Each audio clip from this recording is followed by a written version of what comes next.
નમસ્કાર વિદ્યાર્થી મિત્રો.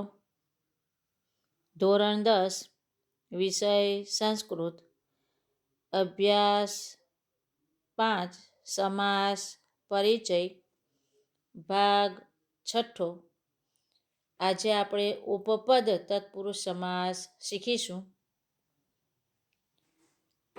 જે સમાસનું પૂર્વપદ કોઈ નામ કે અવ્યયનું બનેલું હોય અને ઉત્તરપદ ધાતુ અથવા કોઈ ક્રિયાપદનું બનેલું હોય તેને ઉપપદ તત્પુરુષ સમાસ કહે છે. હવે નીચે ઉદાહરણ આપ્યા છે, જોઈએ. ગૃહસ્થ, તો ગૃહે તિષ્ઠતિ ઇતિ. બીજું જુઓ, અગ્રજ, અગ્રે જાયતિ ઇતિ. પયોદય, પયઃ દદાતિ ઇતિ પયોદય. હવે અહીં શું કહેવા માંગે છે કે પૂર્વપદ નામ અથવા અવ્યયનું બનેલું હોય. હવે પૂર્વપદ એટલે પહેલું પદ, આગળનું પદ. એમાં પહેલું ઉદાહરણ જો કે ગૃહસ્થ, ગૃહે તિષ્ઠતિ ઇતિ. ગૃહ એ નામ છે, એ અવ્યયનું બનેલું છે. તિષ્ઠતિ એ ક્રિયાપદના રૂપમાં વપરાય છે, એટલે ધાતુ પણ છે. તિષ્ઠતિ રહેવાના અર્થમાં વપરાય છે, સ્થા ધાતુ, તિષ્ઠ ધાતુ આવે, બરાબર. એટલે અહીંયા આગળ રહેવાના અર્થમાં બતાવેલું છે, એટલે જે ઘરમાં રહે છે તે, એવું થાય. રહેવાનો અર્થ બતાવ્યો છે. એટલે પૂર્વપદ નામ કે અવ્યયનું બનેલું હોય અને ઉત્તરપદ ક્રિયા કે ધાતુ હોય તો તેને ઉપપદ તત્પુરુષ સમાસ કહે છે. ગૃહે તિષ્ઠતિ, ઘરે રહેનાર, એવો અર્થ થાય એનો.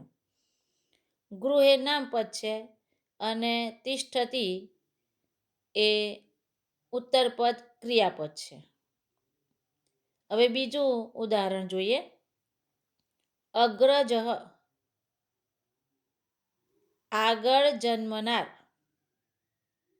અગ્રે જાયતિ ઇતિ. અગ્રહ એટલે આગળ અને જહ એટલે જન્મનાર. હવે અગ્ર એ નામપદ છે, જાયતિ એ ક્રિયાપદ છે, એટલે આગળ જન્મનાર એવો એનો અર્થ થાય. પયોદય, પયઃ એટલે પાણી